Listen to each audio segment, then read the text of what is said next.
Acho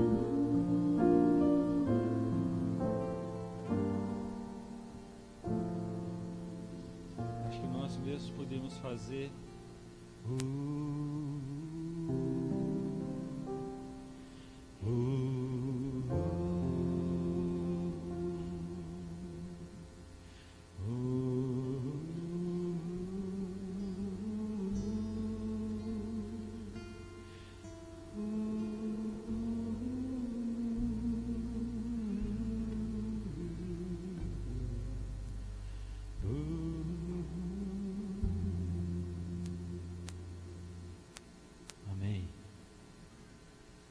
Que gostoso esse clima, não é? Que gostoso a gente poder louvar a Deus. Quando a gente solta a voz e louva, existe uma troca que é feita entre a terra e o céu. E aquilo que nós damos para Deus, que é tão pouquinho, tão pouco, Ele completa no nosso coração de uma maneira tão grandiosa, tão maravilhosa. E aí a alma da gente enche. É assim que a gente sente, né? Boa noite para vocês. Que gostoso estarmos aqui, começarmos mais uma temporada. Amigos que a gente está acostumado a ver aqui, outros novos amigos que chegam para participar com a gente. Quem está vindo hoje no Clamor da Meia-Noite pela primeira vez? Quero ver a mão erguida. Que coisa maravilhosa. Eu acho que todos nós que já viemos pelo menos uma vez, nós temos que dizer bem-vindos para eles, vocês não acham? Vamos dizer junto? 1, 2, 3, bem-vindos. Bem-vindos. Você já cumprimentou quem está atrás de você, quem está na frente, assim, já? Porque quem está do lado, você já sabe, né? Mas cumprimenta quem está atrás, quem está na frente. Olha aí que barulho gostoso, olha. Que coisa gostosa. Pergunta o nome também. Chama para ir jantar na sua casa hoje. Aí já não vai dar, né?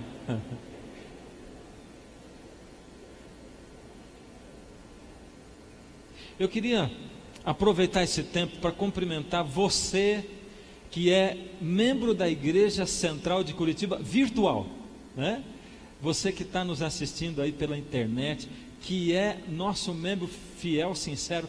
E quero cumprimentar também todo mundo que está ouvindo pela Rádio Novo Tempo, porque nesse momento nós estamos direto, ao vivo, na Rádio Novo Tempo. Então eu tenho certeza que tem um monte de gente andando de táxi, nos seus apartamentos, no trabalho, quem sabe numa guarita, algum porteiro que está ouvindo a programação. E nós estamos aqui direto da Igreja Central de Curitiba, no centro de Curitiba. E se você tem vontade de vir aqui, é Rua Carlos de Carvalho, número 400, bem no centro, no coração de Curitiba. Você é bem-vindo aqui. E eu quero dizer o seguinte: se de repente o seu táxi está meio vazio, olha, sai da onde você está e vem aqui, termina de assistir o culto aqui conosco. Dá tempo ainda, você chega aqui rapidinho. Você está aí pelo centro, né? Que coisa maravilhosa. É muito mais gostoso aqui do que pelo rádio ou pela internet. Esse clima maravilhoso, aquele coral maravilhoso, lindíssimo, cantando para nós. Eu estava ali atrás, vou contar um segredo para vocês. Esse vidro aqui, ó, de lá de dentro a gente enxerga tudo aqui. Fico olhando a cara de vocês tudinho assim, ó. Olhando e tal. E quando o coral terminou de cantar, eu senti vontade de bater palma, mas ninguém bateu, né? E eu fiquei ali assim, puxa, porque quando esses louvores ascendem ao céu assim, eu tenho vontade de exaltar o nome de Deus, de glorificar, uma coisa que enche a minha alma. Quem de vocês aqui, que está aqui à noite, hoje à noite, e não foi convidado por ninguém pessoalmente, só veio assim, pelo rádio, porque ouviu lá na CBN, na Rádio Novo Tempo, outras rádios que estão anunciando, ou outdoor, quero ver. Alguém de vocês? Que maravilha! Que bom que você chegou aqui através desses meios de comunicação também. Bom, eu tenho que começar com o assunto dessa noite. Eu confesso para você que eu estou muito ansioso, porque o tema Armagedon é um tema muito, muito, muito intrigante, interessante, envolvente. E nós estamos começando hoje aqui uma viagem através das Escrituras. E eu vou dizer, não é uma viagem assim, horizontal, é uma viagem nas profundezas das Escrituras e das profecias bíblicas, que vão revelar para nós eventos fantásticos e maravilhosos que estão em volta e no centro, no cerne do que é o Armagedon. Você sabe o que é Armagedon? Sabe o que é? Ninguém falou sim, né? Quer dizer que eu acho que ninguém sabe. Mas também ninguém falou não, né? Nós vamos saber o que é o Armagedon. Mas nós vamos ter que, eu costumo dizer que estudar a Bíblia é como estudar matemática. Lembra disso? Para você conseguir fazer uma conta de dividir, você tem que aprender antes fazer o quê? Soma, multiplicação, o que mais? Subtração, né? Adição, subtração, multiplicação, para você poder fazer uma conta, uma divisão. Assim é também com a palavra de Deus. A gente precisa de aprender um monte de coisa que está ao redor, e aí nós vamos construindo, é como uma casa onde a gente lança o alicerce e vai colocando as paredes para depois colocar o telhado, não é? Mas essa viagem, esse movimento, ele é gostoso, ele é maravilhoso, ele tem um sabor e dá um prazer tremendo, é coisa maravilhosa. Então, como nós vamos entrar agora na palavra de Deus, eu quero convidar você para fechar os olhos e nós vamos fazer mais uma prece. Pai amado, Senhor, eu preciso do poder do Seu Espírito iluminando a minha mente, os meus lábios, me limpando, Pai, de impurezas, pecados e da minha própria opinião, para que a Sua palavra possa chegar o mais pura possível para as pessoas que aqui estão. Por favor, Pai, toma também nas Suas mãos cada filhinho, filhinha seu que está aqui hoje. Ilumina essas mentes, abre e limpa o coração, em nome de Jesus, amém. Eu fui procurar na internet o que existe lá sobre Armagedon, e eu encontrei lá um trailer de um filme, e eu quero hoje começar apresentando para você esse trailer desse filme, que se chama Armagedon. Eu nunca assisti esse filme, não sei como é que ele é, mas eu vi o trailer dele, e depois lá na internet eu vi uns pedacinhos dele assim, e talvez você nunca tenha visto, ou tenha visto, não interessa, nós vamos contextualizar hoje com esse trailer. Assista comigo.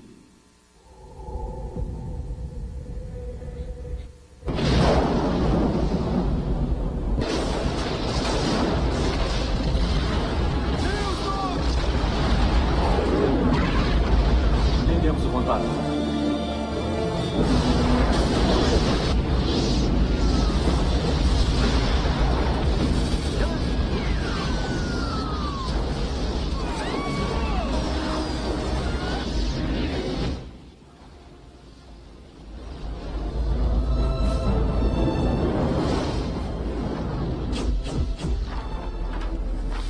É enorme. Que negócio é esse? É um asteroide, senhor. De que tamanho estamos falando? Do tamanho do Texas, senhor presidente. Que tipo de estrago você calcula? Estrago? Total, senhor. Nós chamamos de destruição global. É o fim da humanidade. Não importa onde ele caia, nada sobreviverá, nenhuma bactéria. Meu Deus. O que vamos fazer? Se eu fizer isso, vou querer levar minha equipe. Como quiser. Então está dizendo que vai nos ajudar? Sim, senhor. Obrigado. Só que não confie em ninguém mais para fazer isso. O governo só nos pediu para salvar o mundo. Nós vamos. Temos 18 dias até o impacto com a Terra.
Quem aqui já tinha visto esse filme?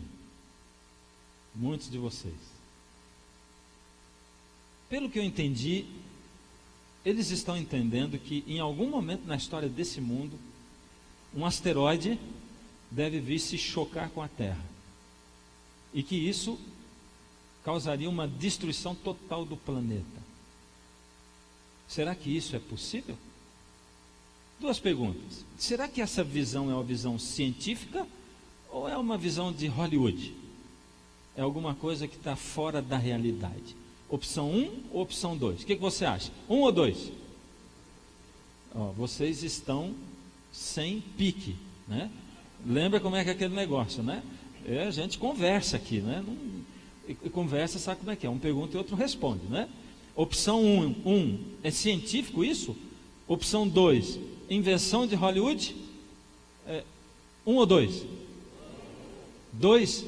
Então eu pedi para deixar separado lá um outro filme para a gente, 2 minutos e meio, e eu quero que você assista comigo. Dessa vez não é um filme, dessa vez é uma matéria de jornal, de televisão, uma reportagem, e eu queria que você assistisse essa reportagem também.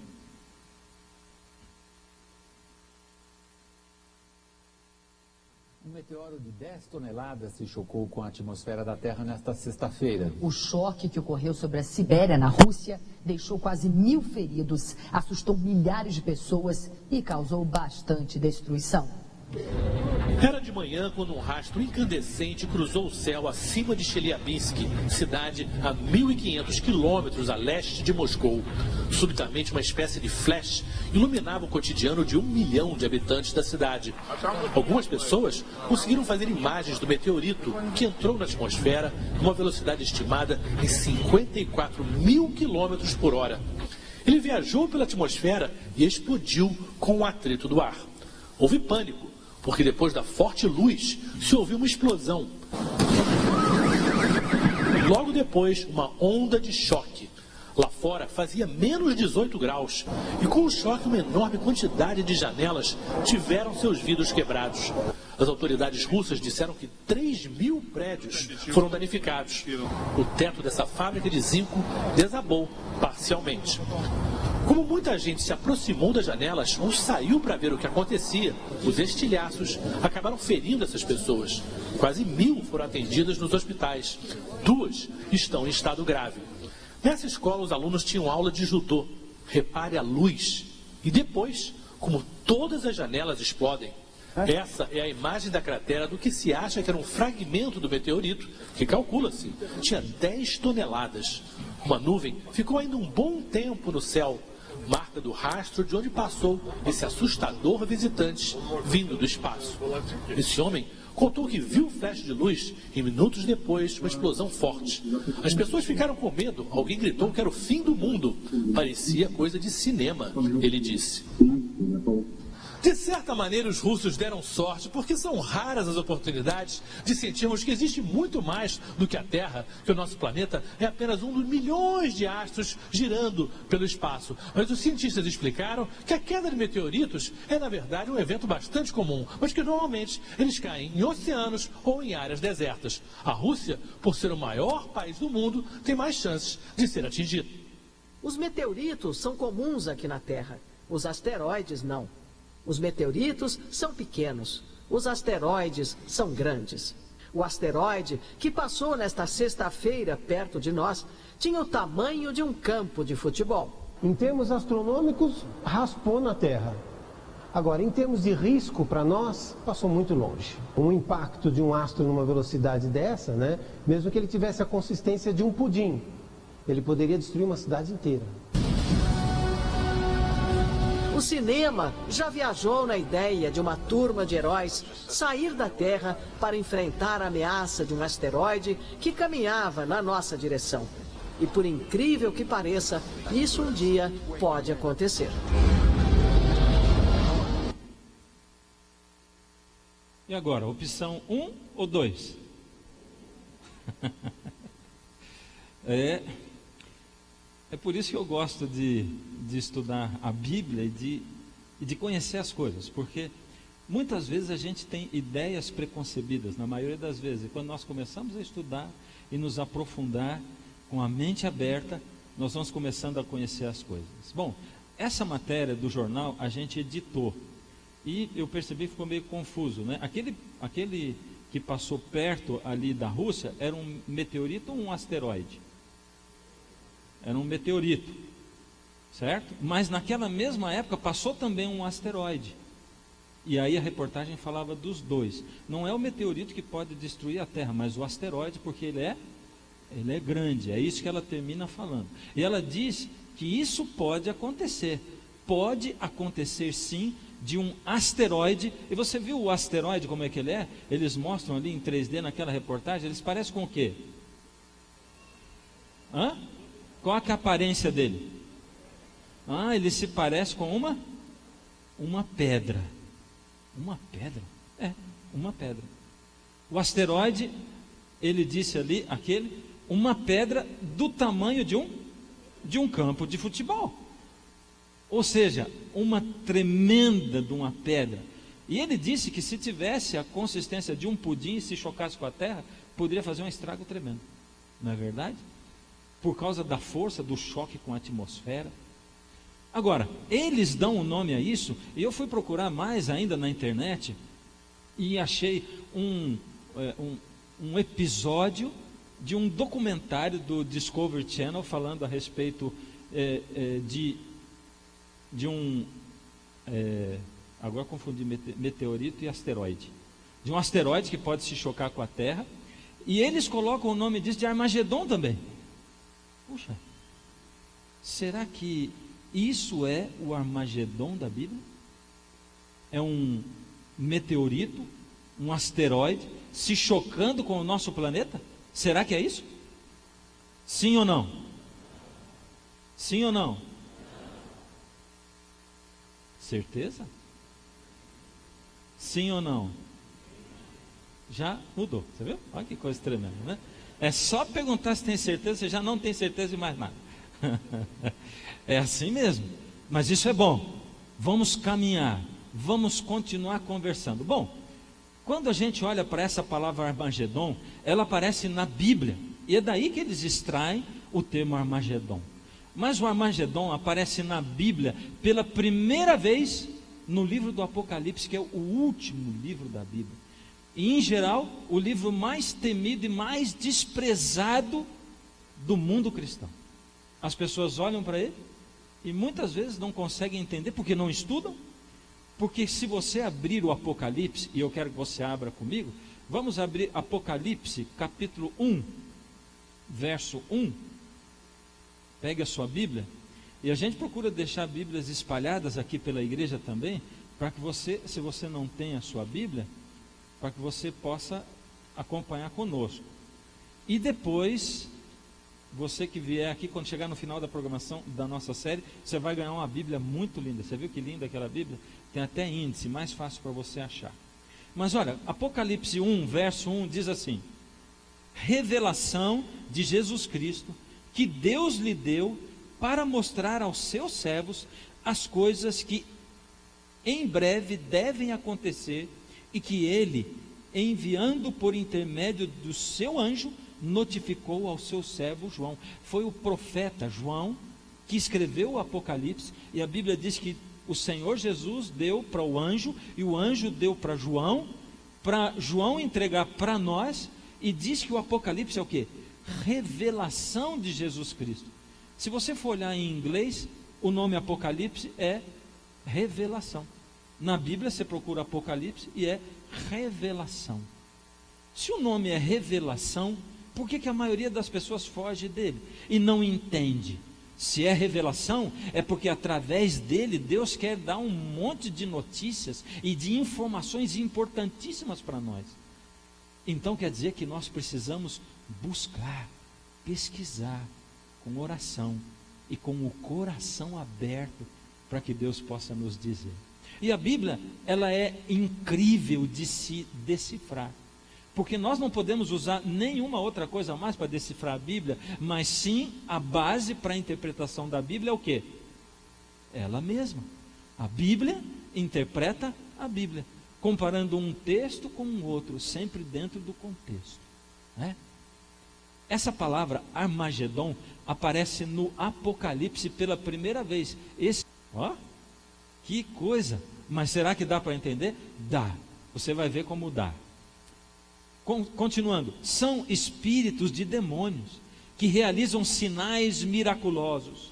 Eles vão aos reis de todo o mundo. Você viu por que está grifado? Está grifado esse pedacinho. Aos reis de todo o mundo. Prestou atenção nessa frase? Nesse texto?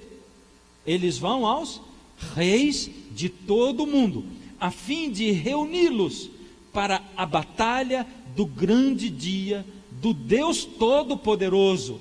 E o verso 15: então os 3 espíritos os reuniram no lugar que em hebraico é chamado Armagedon.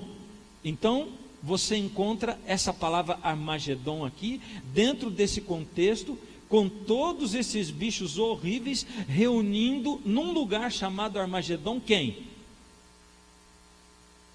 Vamos ter que ler tudo de novo, será? Eles reúnem num lugar chamado Armagedon. Reúne quem lá? Ah, maravilha! Todos os reis do mundo. Os reis do mundo, eles reúnem lá, nesse lugar chamado Armagedon. Bem, vamos ver aí.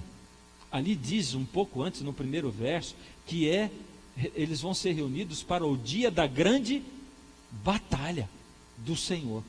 Então quer dizer que o Armagedon, na verdade, então não é uma pedra, não é um meteorito ou um asteroide que vai se chocar com a Terra, mas é sim uma terceira guerra mundial. É isso? Sim ou não? Não? Tem certeza? Sim ou não? Ah, já mudou. Ai, que coisa tremenda. É isso? Mas é bom isso, é bom, nós vamos avançando. A dúvida, ela faz com que a gente busque mais e encontre as explicações. Bom, nós vemos hoje um movimento interessante, estranho, confuso e terrível no mundo. O Senhor Jesus disse lá em Mateus 24, que quando estivesse perto dele voltar, a gente ouviria falar de guerras e rumores de guerras. O que são rumores de guerras? Bom, guerras e rumores de guerra, para dizer a verdade, sempre existiram desde que o mundo é mundo. Não é verdade? Agora, elas aumentariam quando chegasse no fim do mundo. Porque o Senhor Jesus diz assim, ele descreveu um monte de acontecimentos assim, isso é só o princípio das dores. Dores? Que dores? Essas dores que ele cita, e quando você começa a olhar na Bíblia, você vê muitas e muitas vezes em muitos textos, Deus falando que quando ele estivesse chegando, a terra estaria gemendo com dores de parto. Dores de parto. Ali em Isaías, no capítulo 42, Deus diz assim: agora a terra está gemendo, como a mulher, a parturiente, ele fala, gemendo com dores. E como é que são as dores de parto? Elas começam bem levinhas e depois vão se intensificando, ficando mais fortes e mais frequentes. São assim as dores de parto. Hoje nós temos um movimento, 2 Coreias, e a Coreia do Norte ameaçando a Coreia do Sul. Por que o mundo inteiro fica atento a isso? É porque, na verdade, eles têm um poderio nuclear grande. Não é tão grande, mas seja ele qualquer que for, já é perigoso. Até porque eles estavam dizendo assim, que eles talvez não saibam dirigir os seus mísseis para o lugar certo, o que fica mais difícil ainda, né? Já pensou se ele mira para lá, pum, e cai aqui no Brasil? Coisa terrível, né? Agora veja, antes disso, a gente já tinha ouvido falar de outros rumores de guerra, quando a China já cutucou o Japão, e você vê aquele meinho ali, é uma ilha pequenininha, cabe até nessa foto essa ilha. Que coisa terrível, por causa de um pedacinho de chão, a China começou a cutucar os Estados Unidos, o Japão, e eu falei Estados Unidos, sabe por quê? Porque ele já estava aqui na minha cabeça, porque qualquer coisa que mexa com guerra, os Estados Unidos estão lá. E você vai ver os Estados Unidos envolvidos, e o Obama já vai e manda ali a Hillary Clinton, e a coisa vai daqui para lá e de lá para cá, e quando os Estados Unidos se envolvem, a gente ainda fica com mais medo, e aí a coisa vai assim, e as pessoas estão aí. Outro dia, acho que anteontem, eu estava ouvindo a reportagem, o repórter andando assim, bem numa zona divisória entre Coreia do Sul e Coreia do Norte, ele dizendo, toda hora o pessoal dos dois lados vem avisar para a gente não ficar andando aqui, porque a situação está tensa. Uau! Agora, esse poderio nuclear é terrível. Será que a ONU pode resolver isso? Esses conflitos? Será que a comunidade europeia é capaz de resolver conflitos assim? Será que os Estados Unidos da América são capazes de resolver? Isso aqui é um quadro de países que têm poderio nuclear, ou que têm armas nucleares. Você vai ver, esse ponto de intersecção no meio são os países que têm força nuclear, armas nucleares hoje. Agora dá uma olhada, nossas armas nucleares possuem potencial atômico para destruir a raça humana 50 vezes em menos de uma hora. Esse é o que tem de poderio nuclear espalhado pelo mundo, na mão de 8 a 12 países que têm armas nucleares. Dá para destruir em uma hora 50 vezes a raça humana. Agora, essa declaração aqui, apenas 1% de todo o arsenal nuclear do mundo seria suficiente para acabar com a civilização. E quem fala isso é o Jonathan Granoff, eu acho que é esse o nome dele, presidente da Global Security Institute, organização mundial que defende a eliminação das armas nucleares. Eu também defendo isso. Eu sou a favor da eliminação das armas nucleares. Você é a favor ou é contra? Eu sou a favor. Essa história de dominar o mundo está presente em todo lugar. Você já prestou atenção nisso? Nas histórias em quadrinho, nos desenhos, os vilões sempre querem dominar o mundo, não é? E a gente teve épocas, ou um período de tempo muito grande na história do mundo, onde havia impérios mundiais, dos quais o último foi Roma. Aliás, Roma não foi só o último, mas ele foi o mais extenso, durou muito tempo o Império Romano. Era um governo dominando o mundo inteiro. Imagine como é que era isso numa época onde não tinha internet, não tinha fax, não tinha telefone, não tinha celular, não tinha nada disso. Como eles conseguiam estender? Era um poderio grande e um poderio muito opressor, muito duro sobre as nações, não é? Logo depois de Roma, o que aconteceu? A Europa foi dividida. Quando acabou o Império Romano, 10 nações ou 10 tribos se destacaram como tribos guerreiras, e isso aqui tudo eu peguei da história, peguei da internet lá, não é? A divisão do Império Romano logo em 10 tribos, e que deram origem aos primeiros 10 reinos poderosos da Europa. Aí você começa a olhar, por exemplo, os francos, eles deram origem à França, ali está a data.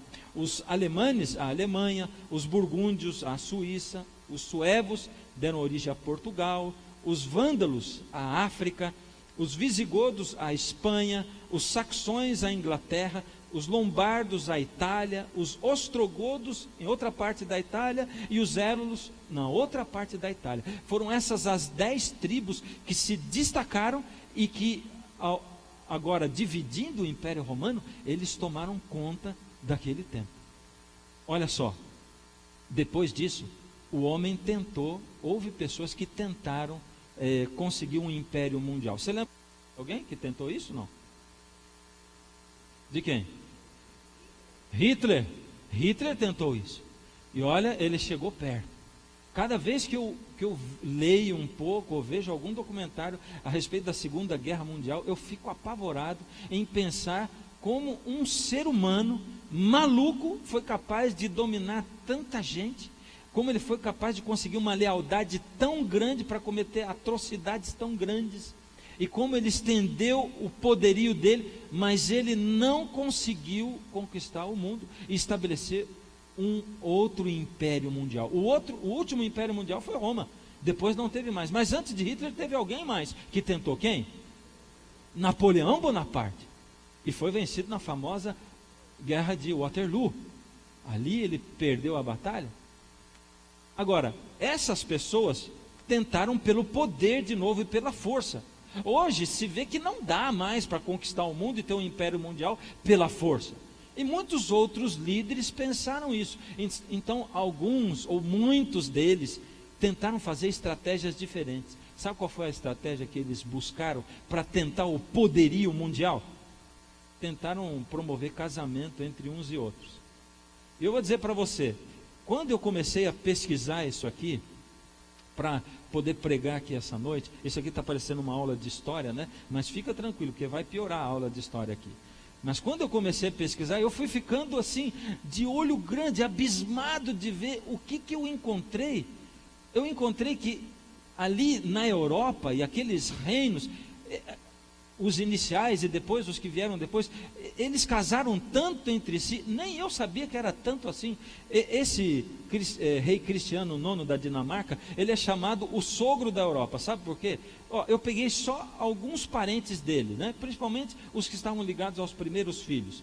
Olha só, ele se casou com a Luísa de Hesse, e os dois tiveram esses 6 pupilos, essas criancinhas bonitas que estão aí, né? Eu não vou ler o nome deles, que vai aparecer o nome dos 6 aí daqui a pouco, né? O filho mais velho, que era o príncipe herdeiro, era esse rei Frederico VIII da Dinamarca, né? Porque lá o pai dele era da Dinamarca. Ele se casou com essa moça chamada Luísa da Suécia. Começa a reparar quantos nomes diferentes aparecem. O primeiro foi Dinamarca. Dinamarca vai aparecer muito porque a família toda era da Dinamarca. Mas ele se casou com essa daí, que era da onde mesmo? Suécia, já é um outro reino, né? Bom, os dois tiveram essa bonita criança, o rei Cristiano X, da Dinamarca também, né? E o rei Håkon VIII da Noruega. Tem alguém grávida aqui? Não. Olha que nome bonito para colocar no seu filho, Håkon. Capaz de alguém entender Raton, né? Mas olha só, um nome diferente. Já apareceu outro nome aqui, qual é esse nome agora? Noruega, outro país. Vai olhando. Aí eles tinham uma outra filha, que era a princesa Alexandra. A princesa Alexandra casou com o rei Eduardo VIII. Esse agora é de onde? Do Reino Unido. Já misturou a família lá para o Reino Unido. E os dois tiveram o Jorge V, que foi rei do Reino Unido. Agora dá uma olhada, essa é a princesa Dagmar, outra filha do ilustre casal lá do começo, o conhecido sogro da Europa, né? Ela se casou com o czar Alexandre III da Rússia. Olha só, agora você imagina, os filhos dele se casando com outros, e os outros com outros, e eles tiveram como filho o czar Nicolau da Rússia. E você vai ligando todos, você já ouviu falar esses nomes em alguma aula de história? Essa princesa Tira, ou Taira, né? Essa daí se casou com Ernesto Hanover, duque de Cumberland. Houve também um outro filho, esse príncipe Valdemar. Esse parece até que era brasileiro, olha, Valdemar. É ou não é? Bom, mas era de lá, não sei como é que eles falam Valdemar lá na Dinamarca, mas estava aí, o Valdemar casou com a Maria de Orleans, um casal brasileiro, Valdemar e Maria. Olha só.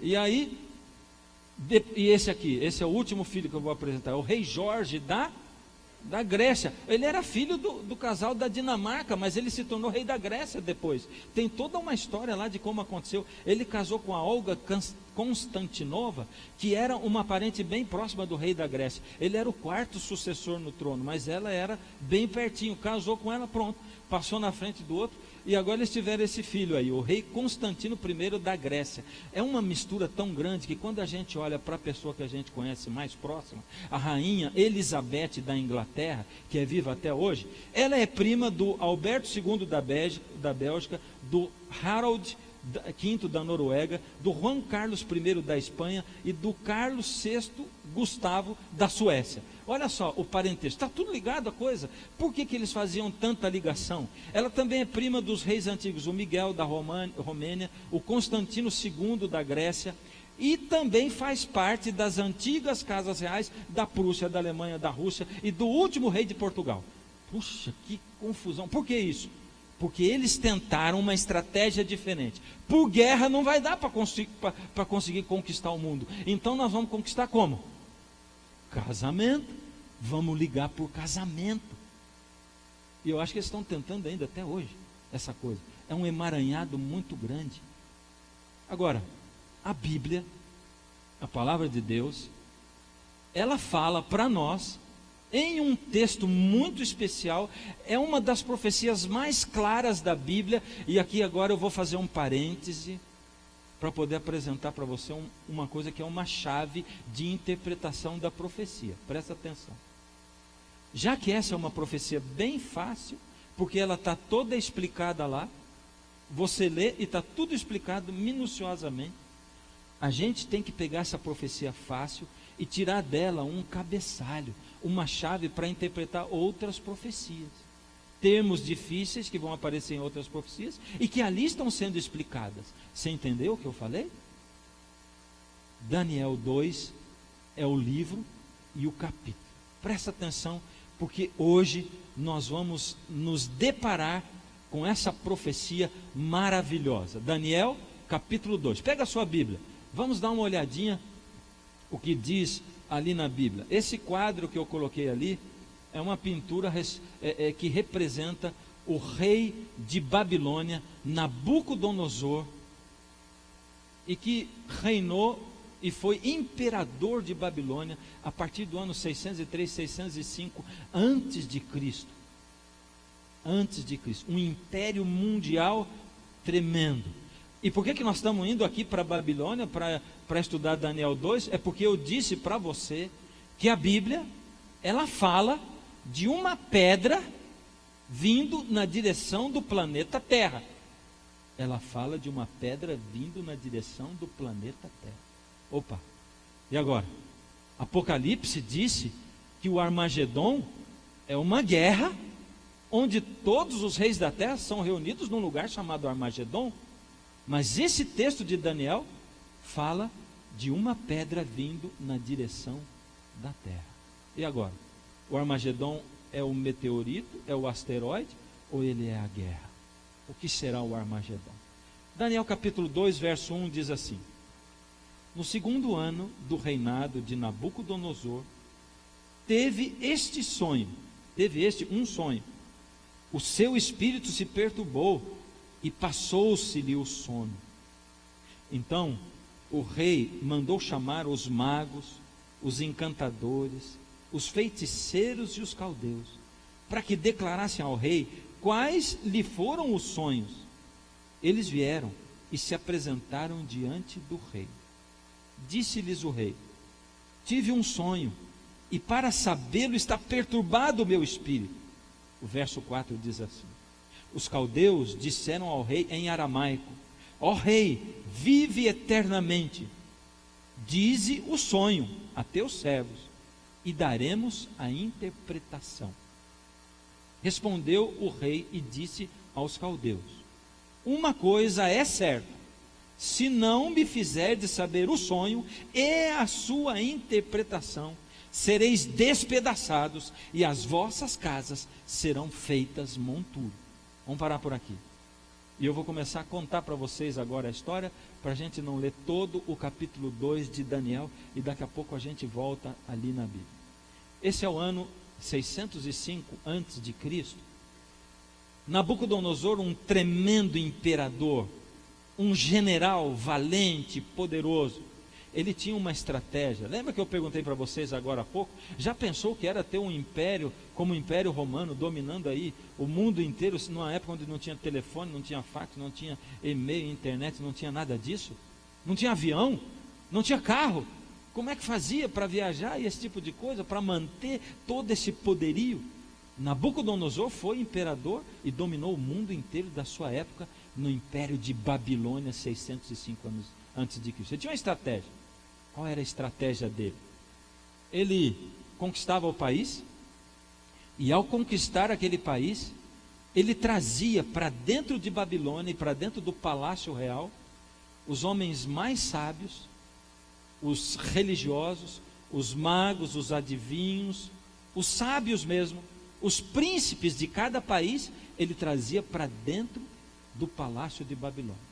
Esses príncipes sábios, esses estudiosos, esses magos e adivinhos, ele colocava para comer com ele dentro do palácio de Babilônia, muitas vezes à mesa do rei, junto com o rei. Tratava esse povo bem, tratava aqui na palma da mão, porque ele tinha uma segunda intenção com isso. Lá em Babilônia, Babilônia era um lugar maravilhoso. Babilônia tinha a Universidade de Babilônia. Babilônia era era o centro cultural, religioso, econômico, mundial da época. Era os Estados Unidos da época. A Broadway estava lá. As artes, o teatro, a pintura, a música, tudo se desenvolvia em Babilônia. E a sabedoria também. Havia uma universidade em Babilônia, uma grande biblioteca em Babilônia. Ali era o centro do poder e do saber, da cultura e da arte. Ele oferecia tudo isso para aquelas pessoas que eram apaixonadas por cultura, conhecimento, sabedoria e arte. E oferecia a amizade para todos aqueles homens.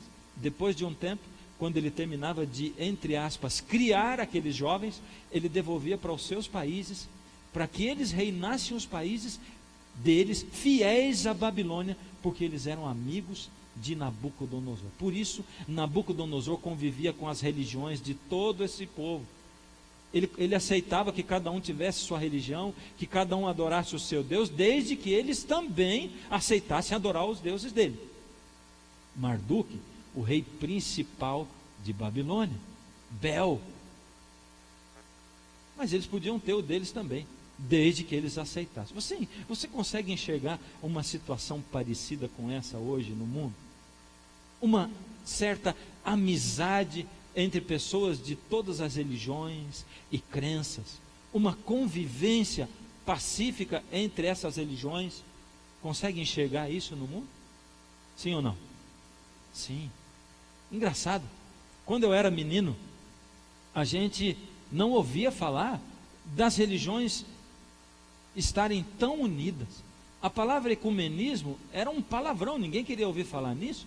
Hoje, frequentemente você é convidado ainda esse final de semana. Olha, nós vamos ter um culto ecumênico da formatura tal. Por quê? Porque tem gente de várias religiões, então já faz um culto ecumênico para todo mundo. E ali fala pastor, fala padre, fala todo mundo. E pronto, resolve para todo mundo. É uma convivência, presta atenção. Babilônia era um centro de convivência religiosa. Por isso, Nabucodonosor, que era muito místico, acreditava em sonhos, acreditava em visões e em mensagem dos deuses e dos espíritos dos mortos através de sonhos.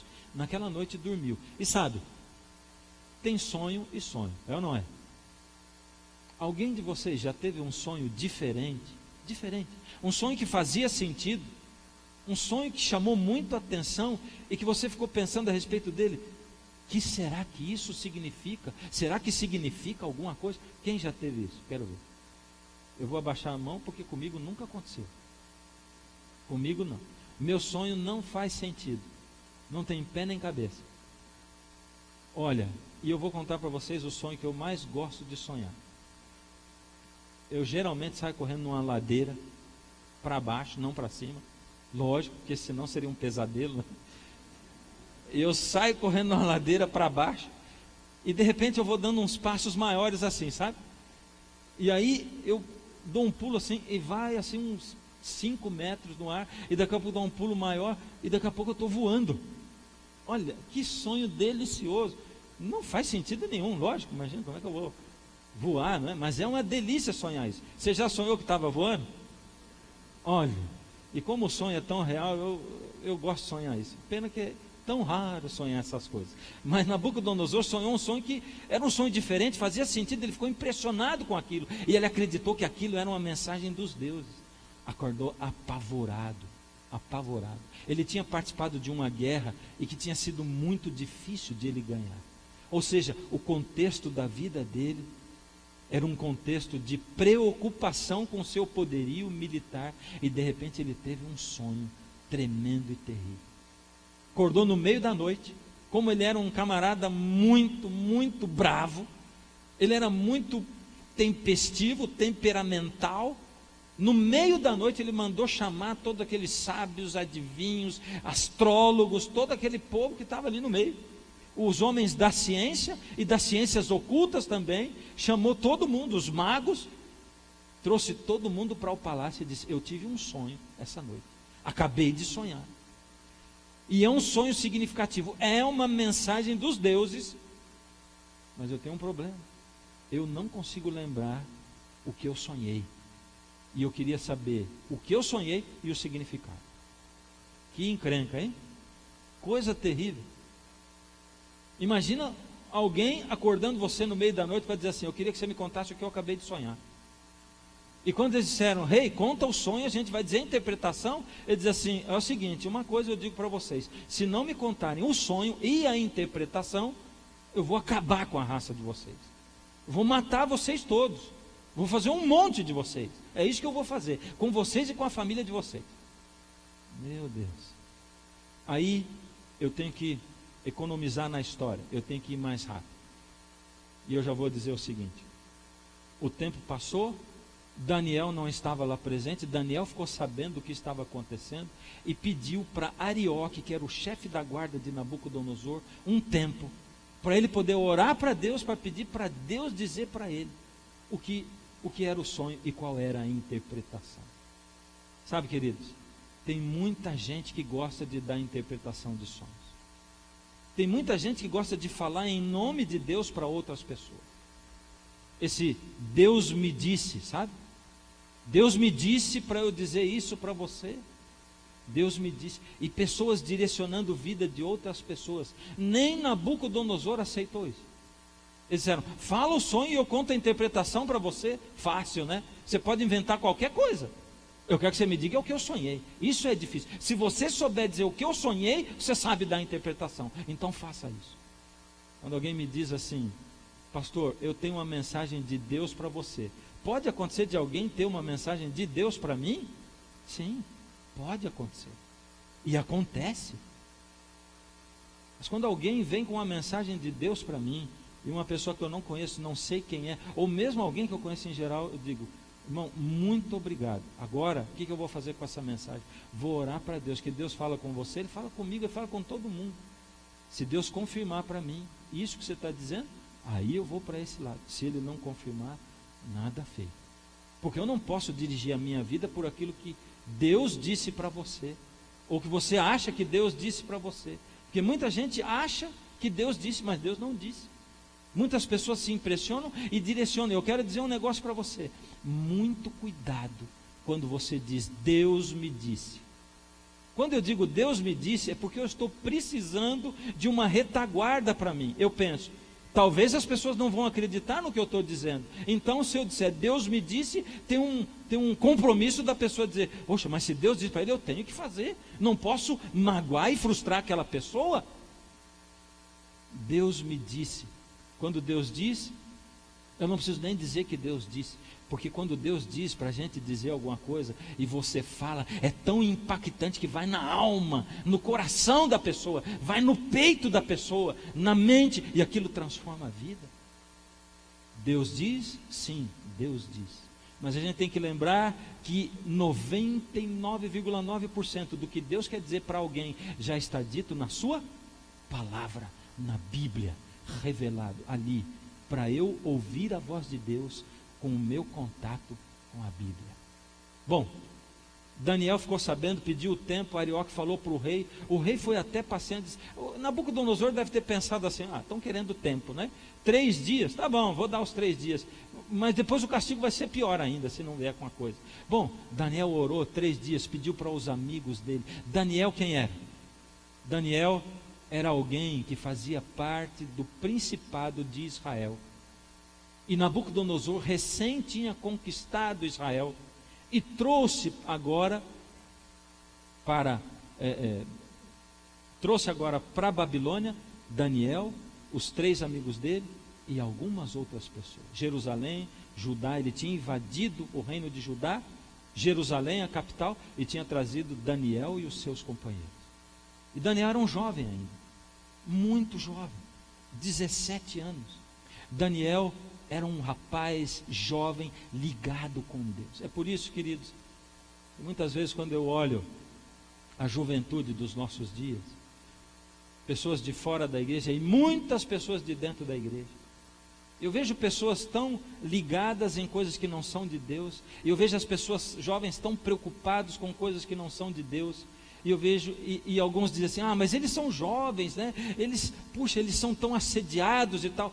Daniel era um jovem assediado, no meio de um país estranho, no meio da cultura, do teatro, da música, no meio da prostituição. Não tinha ninguém para cobrar nada de Daniel. Mas Daniel ele escolheu servir a Deus, ele escolheu ser servo de Deus. E para alguém dizer assim, pede para o rei 3 dias, porque nós vamos orar para Deus, para que Deus possa dar a interpretação, é alguém que tinha muito contato com Deus. E Daniel orou, e Deus deu a interpretação do sonho para Daniel. Deus falou para ele o que era aquele sonho. Você quer saber a interpretação do sonho? Quer ou não? Então vamos lá. Olha aqui. Tu, rei, estavas vendo. Daniel foi até a presença do rei depois de 3 dias. E eis aqui uma grande estátua. Esse texto está aqui em Daniel, capítulo 2, verso 1. Você abriu sua Bíblia aí? Daniel, capítulo 2, verso 1. Abriu? 2, 1. Ou melhor, 31. Tu, ó rei, estavas vendo, e eis aqui uma grande estátua. Esta que era imensa e de extraordinário esplendor. Estava em pé diante de ti, e a sua aparência era terrível. Ele viu uma estátua imensa, com aparência terrível. A cabeça era de ouro fino. Essa estátua não era de um único metal. Ela era de metais diferentes, diversos. A cabeça era de ouro. O peito e os braços eram de prata. O quadril e o ventre eram de bronze. As pernas eram de ferro. E os pés? Parte de ferro e parte de barro. Olha que estátua diferente. Interessante. Cabeça de ouro, peito e braços de prata, quadril e ventre de bronze, pernas de ferro e pés misturado. Parte de ferro e parte de ferro e parte de barro. Era isso. Agora eu fico imaginando o rei Nabucodonosor sentado no trono dele, na sala do trono, quando Daniel entra e começa a conversar com o rei e diz: olha, Daniel, eu recomendo você uma lição de casa, lê Daniel 2 na sua casa. Pega a sua Bíblia, abre e lê o capítulo, é maravilhoso. Daniel chega na presença do rei, ele diz assim: rei, vive para sempre. Daniel conversa com o rei, ele fala um pouco sobre os magos, na semana que vem não vamos falar sobre isso, mas ele diz assim, o que o rei quer saber, o Senhor do céu me revelou, e eu vou passar para o rei agora. E quando Daniel começa a falar, a Bíblia não diz, mas eu fico imaginando, você sonhou, não lembra do sonho, chega um camarada que você nunca viu na sua vida e diz: o meu Deus revelou para mim, porque meus amigos e eu oramos, e o sonho é esse. O senhor viu uma estátua, e o rei, na hora ele lembrou que era uma estátua.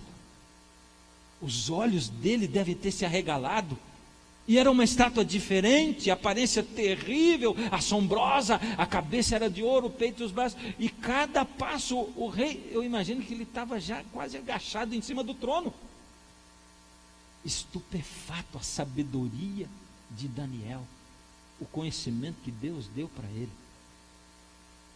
Daniel então disse: rei, esse sonho tem um significado.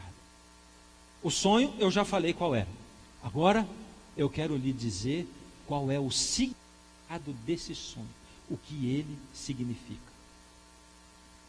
Ele disse o seguinte para o rei: essa estátua significa assim: a cabeça de ouro é Babilônia, o seu império. Assim como o ouro é o mais nobre dos metais, o mais precioso, não vai existir no mundo, depois de Babilônia, um outro império tão rico e fabuloso como Babilônia. Incrível. Daniel falou isso para o rei no ano 605 a.C., e ele estava ali junto com o rei Nabucodonosor. Ele não sabia o que viria para frente, mas Deus revelou para ele, e realmente não houve um outro império mais rico do que Babilônia. Babilônia durou do ano 605 até o 531 a.C.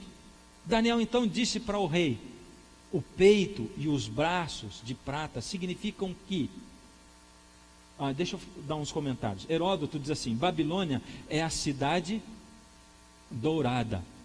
Incrível, né? Heródoto é conhecido como o pai da história, um historiador reconhecidíssimo. A cidade dourada. Por quê? Porque tinha muito ouro. A imagem do deus Bel, que era Marduk, era de ouro. O trono do rei também. A mesa e o altar também eram feitos de ouro. E justamente representado o reino de Babilônia pelo ouro. Em Babilônia, Babilônia era uma das 7 maravilhas do mundo. Ali tinha os jardins suspensos de Babilônia. A arquitetura de Babilônia era tremenda. Muitas vezes, ela era muitas vezes maior do que a antiga Roma ou do que Atenas. Era enorme a cidade de Babilônia. Ela era uma fortaleza incrível. Tinha uma área de 5 quilômetros quadrados. E as muralhas, os muros ao redor de Babilônia, tinham 31 metros de espessura. A grossura do muro era 31 metros. Ela era uma fortaleza inexpugnável. Era isso o império do rei Nabucodonosor de Babilônia. Mas Daniel disse: depois de ti, ó rei, haverá um outro império. O segundo império mundial, representado pela prata. Não vai ser tão forte, nem tão poderoso e rico como Babilônia. Vai ser menor que o teu. E justamente nós vemos que a história nos mostra que logo em seguida os medos e os persas se uniram para fazer o segundo império depois de Babilônia, ou o próximo império, que durou desde o ano 539 a.C. até o 331. Dario, o Medo, ele era tio de Ciro, o persa. E Ciro era o comandante dos exércitos de Dario. Por isso, foi Ciro que atacou Babilônia. Ciro pôs parte dos exércitos lá na entrada do rio Eufrates. Ele colocou a outra parte dos exércitos na saída do rio Eufrates, porque o rio Eufrates passava no meio de Babilônia, e ele abastecia a cidade de Babilônia. E ele deixou uma ordem para o exército dele, dizendo o seguinte: quando as águas se baixarem num nível que dê para andar e passar pelo meio das águas, vocês invadam Babilônia. E o que ele fez? Ciro desviou o curso do rio Eufrates, e aí baixou o nível do rio, e os exércitos de Ciro entraram. A cidade era tão grande que as pessoas nas festas, envolvidas na noite, na balada, na night, o pessoal não percebeu. Quando perceberam, era tarde demais. Já estava invadida e dominada a Babilônia. Daniel disse para o rei: depois desse segundo reino, virá um terceiro, esse representado pelo bronze. E quando a gente vai olhar na história, depois dos medo-persas vieram os gregos. E o grande general dos gregos foi Alexandre o Grande, de 331 até 168. Quando a gente dá uma olhadinha na história da Grécia, Felipe da Macedônia, ele era o pai de Alexandre o Grande. E o Império Grego era também chamado Império Macedônico ou Helenístico, né? Filipe, ali no ano 338, já conquistou boa parte do reino. Em 336, Alexandre o Grande recebeu esse meio império, o que ainda ia se tornar um império. Alexandre o Grande venceu o último general persa quando ele tinha 25 anos de idade. 25 anos. Mais uma vez mostrando o potencial de um jovem. Ele derrotou Dario III, que foi o último imperador medo-persa, no ano 334, nessa batalha chamada Batalha de Granico. E ali ele se tornou imperador da Grécia. Depois de Alexandre o Grande da Grécia, Daniel diz assim: virá um quarto reino, representado pelas pernas, que são pernas de ferro. E ele diz mais. Quando você for ler na sua casa em Daniel 2, você vai ver que ele ressalta o fato de que ele será duro como ferro. Coisa tremenda.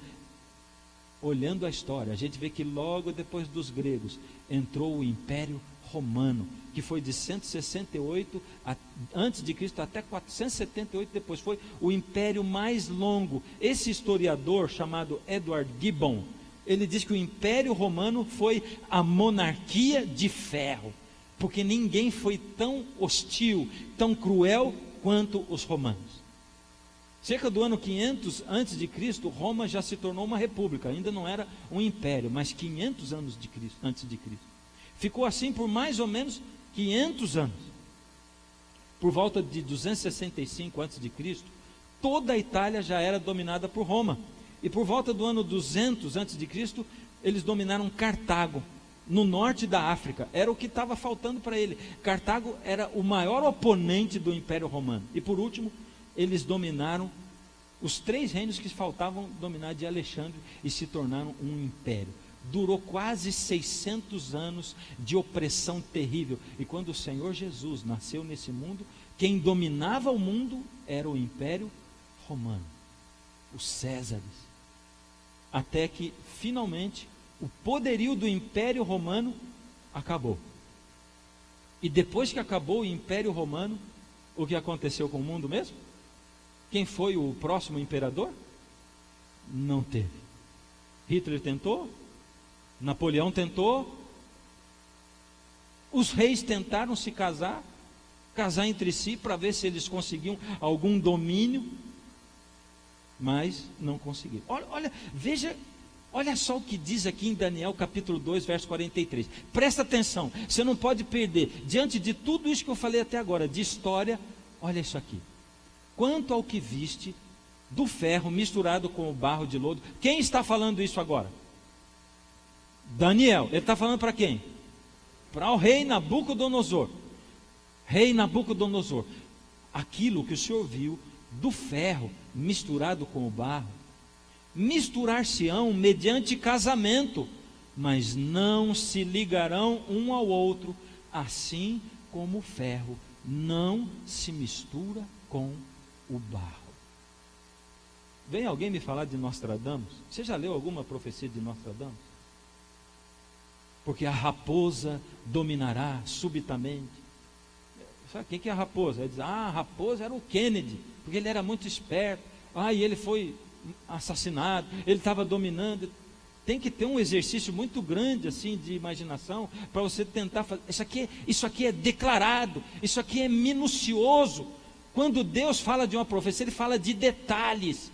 E quando a gente vai para a história, isso aqui está na internet, está nos livros de história, está nas enciclopédias. Quando a gente vai comparar história com Bíblia, a gente vê o quanto a Bíblia, isso aqui foi escrito 600 anos antes de Cristo.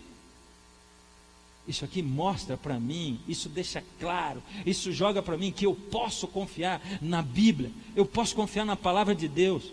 Isso mostra para mim que eu não tenho que duvidar de que esse livro é a palavra de Deus. E que essa profecia, tão bem explicadinha, ela me dá base para entender outras profecias, principalmente as do Apocalipse. Daniel é a chave para eu entender Apocalipse. E é por isso que nós estamos estudando essa profecia primeiro. Nós estamos colocando um alicerce que depois nós vamos construir em cima. De novo aquele mapinha da divisão dos reinos, se dividir em 10. É interessante, né? Os pés da estátua, que eram parte de ferro e parte de barro, eles têm quantos dedos? 10. Até isso a profecia mostra para a gente a minúcia da sabedoria de Deus. Deus dizendo assim, eu conheço o futuro. Eu, Deus, eu tenho todas as condições de dizer para você o que vai ser daqui a pouco. Não são os maias, porque Jesus diz assim, não tem como marcar a data da minha vinda. Não tem como. Aliás, Jesus nos adverte de um monte de enganos. E se alguém marca a data para a vinda dele, está fazendo alguma coisa contrária ao que ele disse. Ele diz, nem eu sei, só o Pai sabe a data em que eu vou voltar. Agora você olha aí a estátua toda, não é? Cabeça Babilônia, peito e braços Medo-Pérsia, o ventre e o quadril de bronze a Grécia, as pernas de ferro Roma e os pés a Europa dividida, o que deu origem ao mundo como nós temos hoje. Mas o que é o Armagedon, afinal? O que é o Armagedon? É a guerra, a terceira guerra mundial, esse conflito, ou é um meteoro um asteroide se chocando com a Terra. Dá uma olhada, Daniel 2:34. Ali Daniel diz para o rei: rei, o sonho não acabou aí, não era só a estátua, tem mais ainda. Daniel diz: quando estavas olhando, uma pedra foi cortada, foi jogada, sem auxílio de mãos, feriu a estátua nos pés de ferro e de barro, e os esmiuçou. Uau! Se a estátua representa toda a história do mundo, a pedra veio e bateu nos pés. Nós vivemos na época da cabeça de ouro, peito de braço, de prata, quadril de bronze, pernas de ferro, pés em parte de ferro e em parte de barro. Vou dizer para você, viu? Nós estamos vivendo já na unha do pé já. Na unha. Porque já faz muito tempo que nós estamos nessa época. Muito tempo que o último império, Roma, terminou. Já faz muito tempo. Esse pé já está um pé tamanho 54 já. Está muito grande o pé. Está desproporcional com o resto do tamanho da estátua. Nós vivemos no pé da estátua. E a pedra veio e bateu nos pés de ferro e de barro e os esmiuçou. E se você continuar lendo Daniel, diz ali que ela formou um monte. Um monte. Uau! O que será que significa esta pedra? O que será que ela significa? Ela é o Armagedon? Ela é um meteorito que vai cair no nosso planeta, como os cientistas estão prevendo? É Deus dizendo que um meteorito vai destruir essa terra daqui a pouco? A gente não sabe quando? É isso?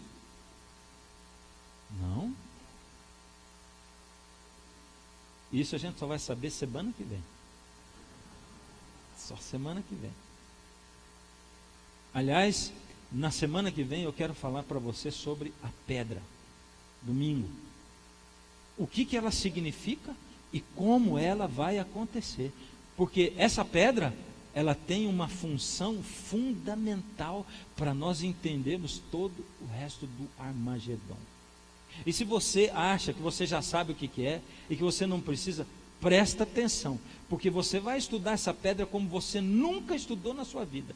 Você vai se deparar com essa pedra por lados tão diferentes que você nunca pensou que eles existissem. Deus vai ajudar a gente, nós vamos dar um mergulho na palavra dele. E quando nós levantarmos, nós vamos ter tomado um banho de revelação da palavra de Deus e das Escrituras. Agora eu quero falar um negócio para você. Você não fica arrepiado quando você vê Deus falando assim, tão pormenorizadamente a história do mundo? Você não fica curiosíssimo para saber o que é essa pedra? Você não fica pensando assim? Outro dia eu estava vendo uma revista e essa revista tinha fotografias de constelações e de umas formações gasosas no universo, umas coisas tão monstruosas, lindas, e a coloração daquilo. Você imagina planetas e estrelas desse tamanhozinho perto daquilo, e aquelas formações assim, muito, muito, muito grandes, iluminadas de cores lindas, rosa e azul, e cores assim, uma coisa tão... Eu olhei para aquilo, e de repente eu comecei a olhar e pensar assim, meu Deus, Senhor, se o Senhor existe, e eu sei que o Senhor existe, foi o Senhor que criou esses planetas todos, essas estrelas, constelações, essas formações que são tão maiores do que todas essas estrelas e planetas. E o Senhor diz que o Senhor vem se encontrar comigo na minha sala, quando eu me ajoelho na madrugada, meio-dia, de tarde, para orar. O Senhor está ali para me ouvir, para falar comigo, para ouvir as minhas reclamações, para me ouvir falando dos meus pecados.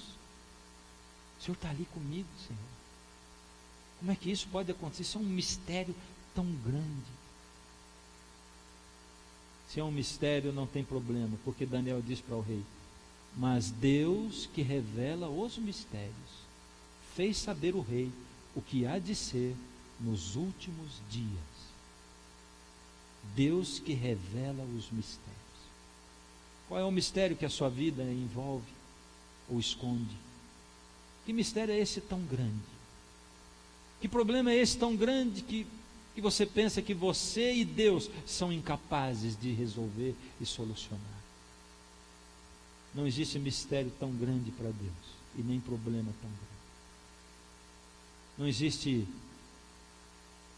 tendência, vício, não existe ansiedade, não existe depressão tão grande que Deus não consiga colocar a mão.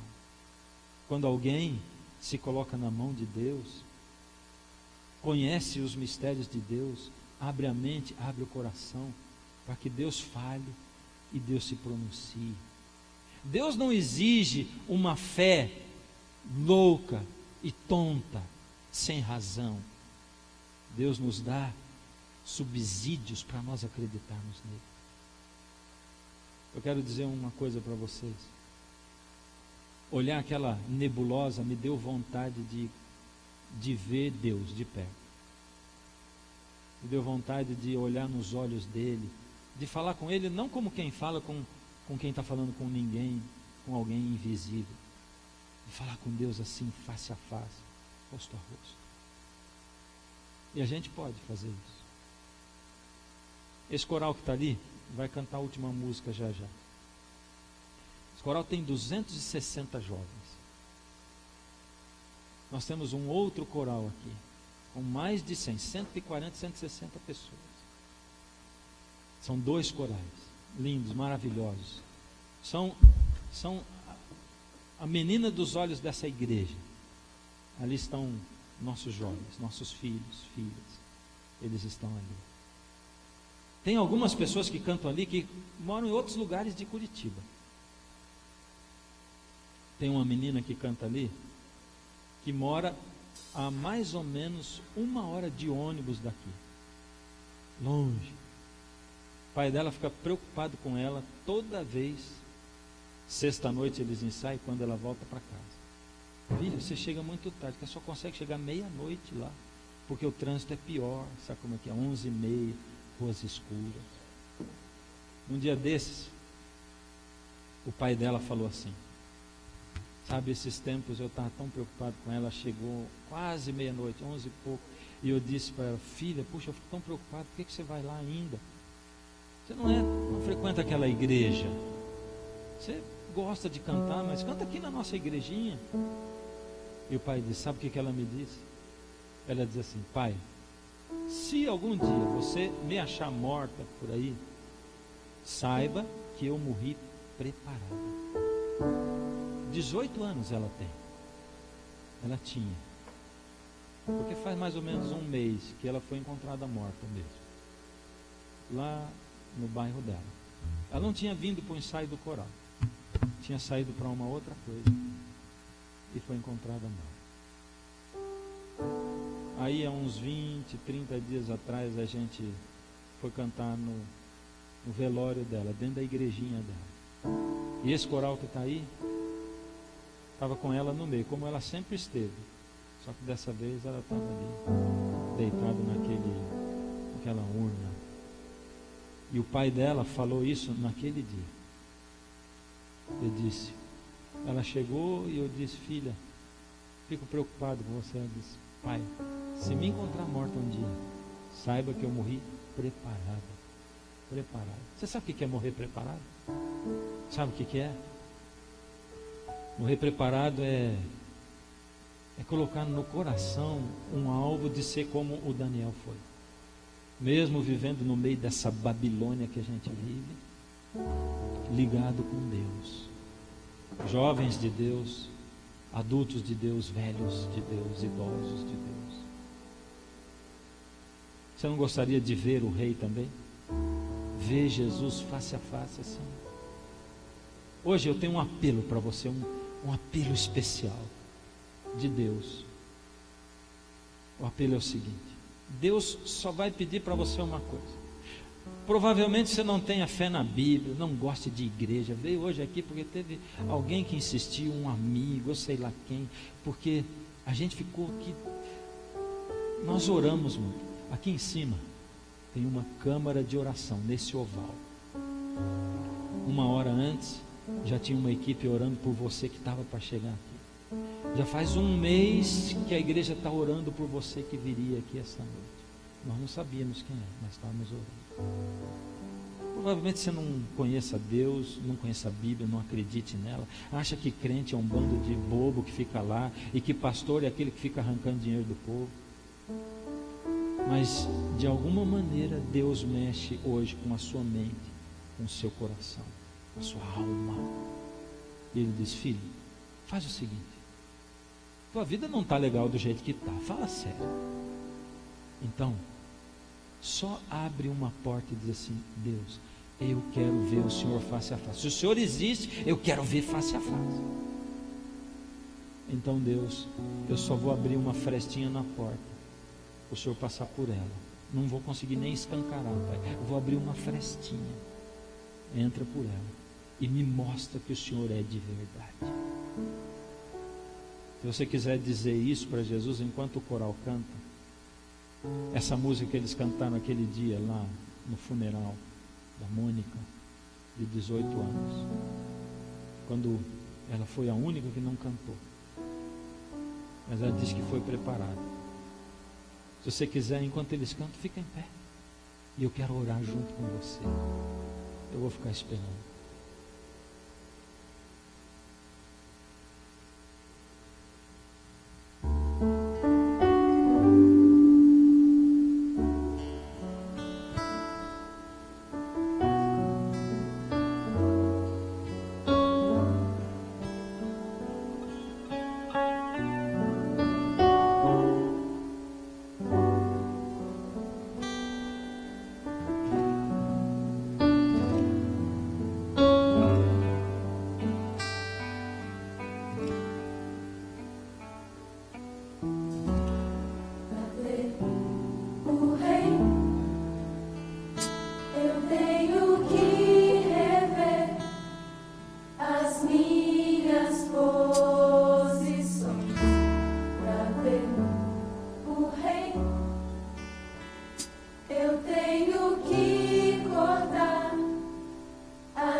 queremos ver, Senhor. Torna-nos humildes, Pai. Aceitamos essa graça que o Senhor nos oferece.